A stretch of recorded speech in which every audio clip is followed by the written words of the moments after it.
மீண்டும் உங்களை நாம் சந்திப்பதிலே மிக்க மகிழ்ச்சி அடைகின்றோம். நான் இலங்கையில் இருந்து பதுளை போதனா வைத்தியசாலையில் இருந்து வைத்தியர் கிருஷ்ணன் வேதநாயகம். நாங்கள் பார்த்து கொண்டிருக்கின்ற விடயம் ஆண்களுக்கு ஏற்படுகின்ற பாலிகள் பிரச்சனைகள் சம்பந்தப்பட்டது.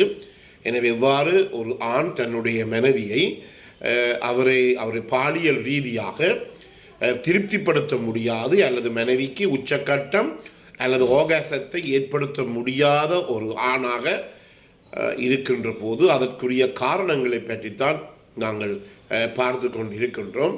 நேற்று இந்த எங்களுடைய உடலிலே ஆண்களிலே ஆண் உறுப்புக்குள்ளுக்கே இருக்கின்ற இந்த புரோஸ்டேட் கிளாண்ட் முன் இருக்கும் சுரப்பியை பற்றி நாங்கள் பார்த்தோம்.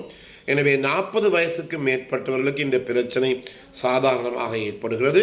அது புற்றுநோயாக மாறலாம். எனவே இந்த புற்றுநோயாக மாறிவிட்டதா என்று பரிசோதித்து பார்ப்பதற்காக ஒரு ஸ்பெஷல் பிளட் டெஸ்ட், ஒரு முக்கியமான விசேடமான இரத்த பரிசோதனை ஒன்று இருக்கின்றது. அதை நாங்கள் பிளட் ஃபார் PSA என்று சொல்லுவோம். புரோஸ்டேட் ஸ்பெசிஃபிக் ஆன்டிஜன் எனப்படுகின்ற ஒரு இரத்த பரிசோதனையை நீங்கள் சோதித்து பார்க்க வேண்டும். அவ்வாறு சோதித்து பார்க்கின்ற போதுதான் உங்களுக்கு இந்த புரோஸ்டேட் கிளாண்ட், அதாவது இந்த முன்னிற்கும் சுரப்பியிலே புற்றுநோய் ஏற்படவில்லை என்பதை எங்களாலே உறுதிப்படுத்தக்கூடியதாக இருக்கும். அதே நேரத்திலே முந்தைய அமெரிக்க ஜனாதிபதிக்கு கூட இந்த நோய் ஏற்பட்டிருக்கிறது. எனவே மிகவும் மருத்துவத்திலே மிகவும் முன்னேறிய நாடுகளிலே கூட இந்த முன்னிற்கும் சுரப்பி அல்லது புரோஸ்டேட் கிளாண்டில் ஏற்படுகின்ற புற்றுநோயை முந்தைய நிலைமையிலேயே கண்டுபிடிக்க முடியாத ஒரு நிலை இருக்கின்றது. எனவே நாங்கள் அவதானமாக இருந்து கொள்ள வேண்டும். எனவே இந்த புரோஸ்டேட் கிளாண்ட் முன்னிற்கும் சுரப்பியிலே ஏதாவது பிரச்சனைகள் ஏற்படுமா இருந்தால் அது முன்னுக்கும் சுரப்பியிலே கிருமிகள் போகலாம். அந்த கிருமிகள் போனாலும் கூட ஒரு ஆண்குறியினுடைய விரைப்புத்தன்மை பாதிக்கப்படக்கூடியதாக இருக்கும். எனவே அந்த புரோஸ்டேட் கிளாண்டில் ஏதாவது போய் ஒரு சத்திர சிகிச்சை ஆப்ரேஷன் ஏதாவது செய்கின்ற போது அது அந்த ஆண்குறியினுடைய விரைப்புத்தன்மையை பாதிக்கக்கூடியதாக இருக்கும். பிறகு மற்ற காரணங்களை நாங்கள் பார்த்தால் யாருக்காவது அதாவது புற்றுநோய் ஏற்படுமாக இருந்தால் நாங்கள் என்ன செய்வோம்? இந்த புற்றுநோய் ஏற்பட்ட கருவிகளை நாங்கள் இந்த எக்ஸ்ரே கதிர்கள் மூலம் அழிப்போம். அதை நாங்கள் ரேடியோ தெரப்பி என்று சொல்லுவோம். எனவே யாருக்காவது இந்த இடுப்பு பகுதியில் அது புரோஸ்டேட் அதாவது முன்னிற்கும் சுரப்பியில் ஏற்படுகிற புற்றுநோயாக இருக்கலாம், அல்லது எலும்புகளிலே ஏற்படுகிற புற்றுநோயாக இருக்கலாம், அல்லது குடலில் ஏற்படுகிற புற்றுநோயாக இருக்கலாம். எந்த ஒரு பகுதிக்கும் நாங்கள் இந்த எக்ஸ்ரே கதிர்வீசல் மூலம் அந்த கட்டியை எரிப்பதற்கும் அழிப்பதற்கும் நாங்கள் அந்த எக்ஸ்ரே கதிர்களை பாவிப்போமாக இருந்தால் அந்த எக்ஸ்ரே கதிர்களை நாங்கள் ரேடியோ தெரப்பி என்று சொல்லுவோம், கதிர்வீச்சு சிகிச்சை முறை. எனவே இந்த கதிர்வீச்சு சிகிச்சை முறை கொடுக்கின்ற போது அந்த இடத்திலே அதுக்கு கிட்டத்தான் ஆண்குறியும் இருக்கின்றது, விதைகளும் இருக்கின்றது என்றபடியினாலே இந்த நிலைமைகளிலே என்ன ஏற்படுகிறது? அந்த நோயாளிக்கு ஆண்குறி விரைப்பு அடைய முடியாத நிலைமை ஏற்படுகிறது. எனவே நாங்கள் மேற்சொன்ன காரணங்கள் இந்த வெஸ்கிலோஜெனிக் எனப்படுகின்ற இருதயம், இரத்தம், நாடங்கள், நாடி நாள வலை பின்னல்களிலே இருக்கின்ற பிரச்சனைகள் காரணமாக இவ்வாறு இந்த ஒரு ஆணினுடைய விரைப்புத்தன்மை அதாவது இரெக்ஷன் எவ்வாறு பாதிக்கப்படுகிறது என்பதை சொல்லி நாங்கள் பார்த்தோம். எனவே முக்கியமாக இன்று என்னுடைய பல தொலைபேசி அழைப்பிதழ்கள் எனக்கு வருகின்ற போது நான் அவர்களுக்கு சொல்லுவது என்ன, ஒருபோதுமே இந்த கை தொலைபேசிகளை கொண்டு படுக்கை அறைக்கு செல்ல வேண்டாம். எனவே மனைவியும் கணவரும் ஒரே படுக்கை அறையிலே படுத்திருப்பார்கள், ஒரே கட்டிலே படுத்திருப்பார்கள். கணவர் என்ன செய்வார் என்றால் விடிய காலமே 2 மணி 3 மணி மட்டும் இந்த கை தொலைபேசியை பார்த்து கொண்டிருப்பார்.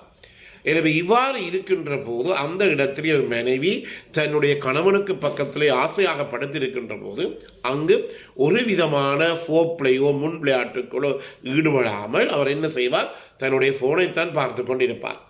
எனவே நான் சொல்லுகிற அறிவுரை என்னவென்றால் ஒருபோதுமே உங்களுடைய படுக்கறைக்குள் இந்த போனை அல்லது டேப்பை கொண்டு போக வேண்டாம். கூடுதலான நேரம் மனைவியுடன் செலவழிங்கள். எவ்வளவு பிரச்சனைகளை நாங்கள் ஒவ்வொரு நாளும் எங்களுடைய வைத்தியசாலையில் இருந்து சந்தித்து கொண்டிருக்கின்றோம். அண்மையிலே உங்களுக்கு தெரியும், இந்தியாவிலே நடைபெற்ற ஒரு நிகழ்ச்சி.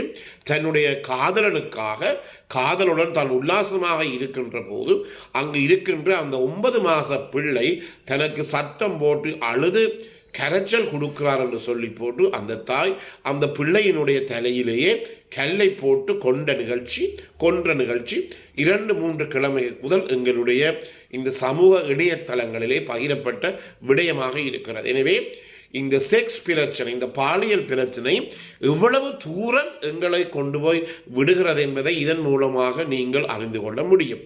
எனவே பல விவாகரத்துக்கள் இந்த நீதிமன்றங்களிலே போகின்ற போது கடைசியிலே போய் இந்த விவாகரத்துகளுக்கெல்லாம் முதல் காரணம் என்று சொல்லலாம் இந்த செக்ஸாக தான் இருக்கும். அதாவது பாலியலிலே திருப்தியற்ற தன்மை. நீங்கள் எந்த ஒரு விவாகரத்தையும் பாருங்கள், பாலியலிலே திருப்தியற்ற தன்மை. எனவே நான் சில நேரங்களிலே இந்த இலங்கையில் இருக்கின்ற உதவி அரசாங்க அதிபர் பிரிவுகளிலே என்னை ஒரு நிகழ்ச்சிக்காக அழைப்பார்கள். அவர்கள் சொல்லுவார்கள், இங்கே இருக்கின்ற இந்த கப்புள்ஸ், இந்த இணையம், அதாவது இந்த கணவன் மனைவி, அவர்கள் இருவருமே பாலியலுக்கு, அதாவது அவர்கள் இருவருமே இந்த விவாகரத்தை கோரி இருக்கிறார்கள், அதற்குரிய ஒரு நிகழ்ச்சியை நடத்துங்கள் என்று சொல்லி பார்த்தால் அந்த மண்டபத்தில் இருக்கிற 150 பேர் இருப்பார்கள். எல்லாருடைய வயதும் 20க்கும் 22 வயசுக்கும் இடைப்பட்டதாகத்தான் இருக்கும், அல்லது 25 வயசுக்கு உட்பட்டதாக இருக்கும். இங்கு என்ன நடைபெற்றிருந்தால் பாலிய வயது, சிறு வயதிலே, அதாவது 19 வயது கீழே அவர்கள் காதலித்து திருமணம் முடித்து அதன் பிற்பாடு 21 வயசு வருகின்ற போது ஒரு ஆணோ ஒரு பெண்ணோ சரியாக மெச்சூரிட்டியாக முதிர்ச்சி அடைந்து திருமணம் முடிக்கின்ற வயசு என்று சொன்னால் அது 20 அல்லது 21. எங்களுடைய நாட்டில் நாங்கள் 21 சொல்லுவோம். அப்போதுதான் எங்களுடைய மூளையிலே இருக்கின்ற முன்சோனை, ஃப்ரண்டல் லோப் என்று சொல்லுவோம், 100க்கு 100% அதனுடைய விருத்தியை அல்லது டெவலப்மெண்ட்டை முடித்துக் கொள்ளுகிறது. அந்த முன்சோனை எங்களுக்கு தேவை நல்லது கெட்டது என்பதையும் பகுத்தறிவதற்கு. அடுத்தது எங்களுடைய பிஹேவியர், எங்களுடைய நடத்தைகளுக்கு இந்த முன்சோனை மிக மிக முக்கியமான ஒன்றாக இருக்கிறது. எனவே தான் சிறு வயதிலே அந்த செக்ஷுவல் இன்ஃபெக்சுவேஷன் என்று சொல்லுவோம், ஒரு பாலியல் இனக்கவர்ச்சியின் மூலமாக ஒரு ஆணுனோ ஒரு பெண்ணுனோ போயிருந்து அதன் பிற்பாடு 21 வயசு வருகின்ற போது அந்த ஆணுக்கோ அந்த பெண்ணுக்கோ தெரியும், என்னுடைய வாழ்க்கை இவர் ஒரு சரியான துணையாக இருக்க முடியாது, இவர் என்னை வடிவாக கவனிப்பதில்லை என்று சொல்லி அந்த பெண்ணும் ஆணும் விவாகரத்து கோரக்கூடிய சந்தர்ப்பங்களை நாங்கள் கண்டிருக்கின்றோம். எனவே தான் மிக முக்கியமாக இந்த செக்ஸ் லைஃப் என்பது ஒவ்வொருவருக்கும் மிகவும் முக்கியமானது. நான் போன நிகழ்ச்சியில் சொன்னது போல இலங்கைக்கு வரவே இன்னும் 2-3 வருஷத்துக்கு பிறகு அதுக்கு பிறகு பார்த்துக்கொள்வோம், வேறு அப்படி இப்படி பார்த்துக்கொள்வோம் என்று தயவு செய்து நீங்கள் காலத்தை தள்ள வேண்டாம். உங்களுடைய குடும்ப வைத்தியர்கள் எங்களையோ தொடர்பு கொண்டு அதற்குரிய சிகிச்சை நீங்கள் பெறுவீர்களாக இருந்தால் முதல் நிலைமையிலேயே இந்த இரட்டல் டிஸ்பங்ஷன் அல்லது ஆண்குறி விரைப்பு அடைய முடியாத தன்மையை எங்களாலே தீர்த்து கொள்ள முடியும். எனவே இந்த நிகழ்ச்சி உங்களுக்கு பிடித்திருந்தால் பார்க்காதவர்களுக்கு அறிமுகப்படுத்துங்கள். யூடியூப்ல பார்ப்பவர்கள் கட்டாயமாக மணி சைனை அல்லது பெல் சைனை அமர்த்தி சப்ஸ்கிரைப் பண்ணுங்கள். மற்றவர்களுக்கு மறக்காமல் ஷேர் பண்ணுங்கள், லைக் பண்ணுங்கள். டிக்டாக்லே கட்டாயமாக நீங்கள் ஃபாலோ பண்ணுங்கள். எனவே புலர்ந்திருக்கின்ற நாள் உங்கள் அனைவருக்கும் இனிய பொழுதாக அமைய அனைவருக்கும் பொதுவான பரவனை வேண்டி விடை பெறுகிறேன். நன்றி, வணக்கம்.